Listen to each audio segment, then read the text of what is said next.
Alright, so flying cars. Well, I think flying cars, they're a really interesting concept, but with the way things seem to be going, like, in terms of, like, technology and stuff, like, I don't think it's something we should be considering seriously at this moment. I mean, on one hand, you did discuss, like, that one flying car, which isn't really a flying car, but more like a car that has the ability to become a makeshift plane that takes off from runways and lands on runways. And like, that's great for what it is and everything, but honestly, all it is just combining two existing technologies, as in like cars and planes. It's it's not meant to fulfill the role of something that would revolutionize our current society, as it is right now. And like you said, like our infrastructure right now revolves so heavily around cars and our need to use cars in order to like fulfill our daily day-to-day activities. In that sense, yes, that model of, car or flying car, sorry, isn't going to be very useful to like the average Joe kind of thing, right? But let's say, there came about some kind of technological breakthrough that would allow us to create better, more futuristic looking kind of like flying cars. I'm talking just like a car that can just take off from the ground and go, nothing like just it just works. I mean, obviously that's going to take a hell of a lot of money and research and time and testing and development, all that crap. But if it does come about, then that's kind of awesome. But it also doesn't account for the steep learning curve of learning to drive in under 3 axes.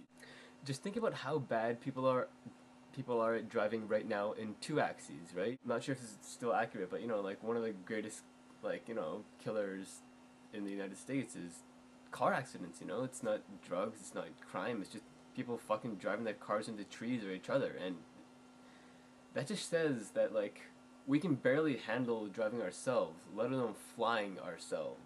Now, if you look at something like Star Wars, like planets like Coruscant, where like everything is fucking flying, right? I don't know how we're ever going to be able to get to that point. First off, we'd have to like abandon all of the infrastructure we put into roads, like reteach everybody how to drive pretty much, and that's not going to be easy.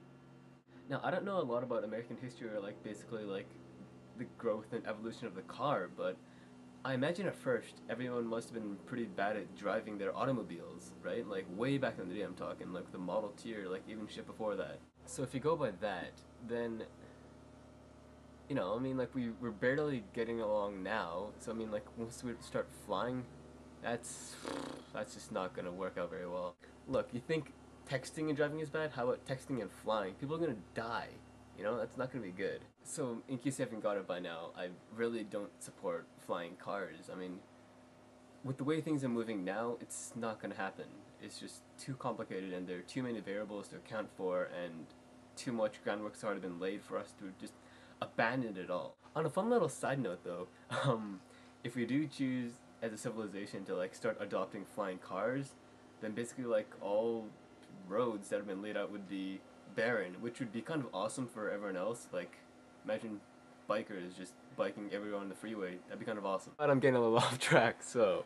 All in all, what I'm saying is like, yeah, Dan, I agree. I mean, like, flying cars, whether we use the technology that exists now, which, again, isn't all that great, or even if we do adapt a new kind of technology that allows for better flying cars, it's not going to integrate well into the way our society works as it is. So yeah, those are just my thoughts on the concept of flying cars. Oh, and lastly, my room's a total pigsty right now. Sorry about that.